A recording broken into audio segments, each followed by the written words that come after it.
So this is a school with no teachers, but there are adults and they do play an important role, but it's very different. They're called guides, and I'm actually here today with a leading guide, and I would love to hear what's sort of the background of the people that work in this school or of the guides, and what is the role of a guide in the school? Yes. Okay, well, the background is so hard to answer because we have such different backgrounds, right? So I come from tech and higher ed. We have some former educators, we have former actors, former coaches in the NBA, a former NFL football player. Really what we're looking for is someone who excelled and achieved in their past life and who either benefited from fantastic coaching or provided fantastic coaching. You should never see a guide teaching. You should never see a guide explaining to a child what a fraction is. A guide's primary role is emotional and motivational support. Their job is to hold high standards for our students, to coach them to achieve great things, but to provide so much empathy and motivational support along the way. So I understood the academics and how no teachers work to cover the academics, but tell me more about the workshops. What kind of life skills they're learning, and give me specific examples of workshops you've done where the kids get to do this. And let's talk about accountability.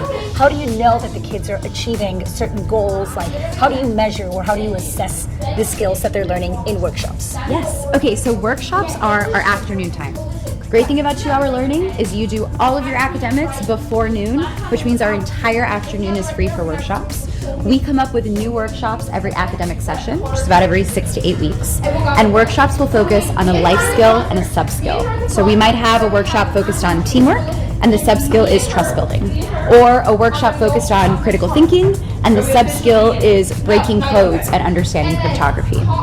How do we measure workshops? We have something called a test to pass. So I think in a lot of alternative education spaces, we focus on life skills, but we treat them as if they're these sort of fuzzy, amorphous, abstract things. At Alpha, we firmly believe that life skills can be measured and can be mastered.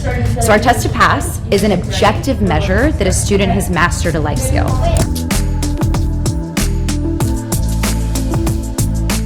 So we teach financial literacy in a lot of ways. Our 3rd and 4th graders learned what a budget was and how to manage a budget when they were helping our 5th and 6th graders plan a gala.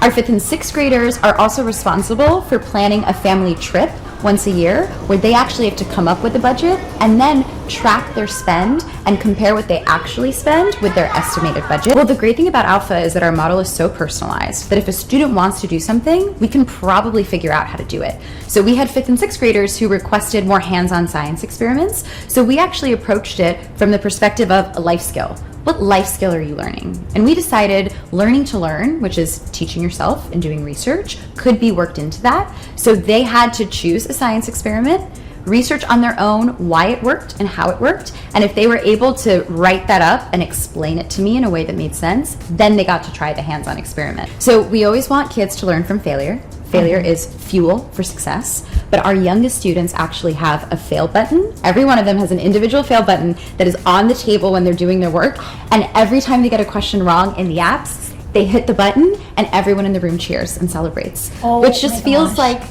actual in-the-moment application that we're celebrating failure. We don't just say we're doing it, we're actually doing it with a button.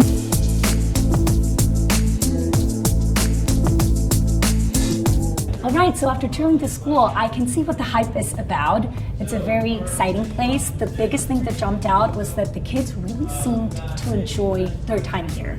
They all talked about how much they love learning, how much they love coming here, and they have all this autonomy, all this freedom and liberty to take, they're learning in whatever direction they feel that they should go to. I also love how the students are very challenged and they're pushed, but in a way that makes them want to achieve those things, which is very refreshing and different from what you see in other traditional environments. And I also love the role of the adults in this school. They are there to facilitate the environment and provide the resources and as guides, but they're not dictating the learner. And the kind of chaos that you see in a school is productive chaos. It's beautiful to watch. The students all know what they're doing, they're happy, they're walking around, they're doing their thing. There's nobody telling them, what the rules are, what they all know. The expectations are clear and the students know what to do and what's expected of them and what they need to do in order for the community to get going. Something else that really called my attention was how much movement breaks they have during the day. If you look at the traditional schools, recess has been very much cut back and the students are trapped in this environment for so long without moving. Here the kids are constantly, even when they're indoors doing their work, they're There are no desks or traditional desks or chairs. They can be in the floor, they can be in the beanbags, they can be standing up, moving around. And then every hour or so, they get to go outside and release energy and just play.